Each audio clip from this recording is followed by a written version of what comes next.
కమ్మ అనేటటువంటిది ఒకే ఒక్క ముక్కలో నేను ముగిస్తాను.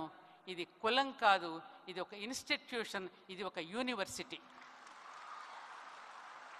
కర్మ అనే శబ్దం నుండి రకారం అనే బీజాక్షరం వాడుకలో తొలగిపోవడం వల్ల కమ్మవారుగా అయ్యారు.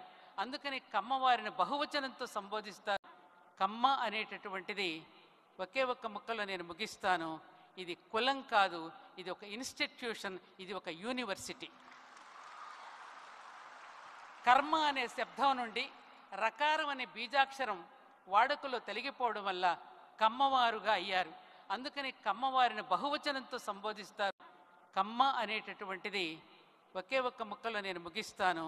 ఇది కులం కాదు, ఇది ఒక ఇన్స్టిట్యూషన్, ఇది ఒక యూనివర్సిటీ.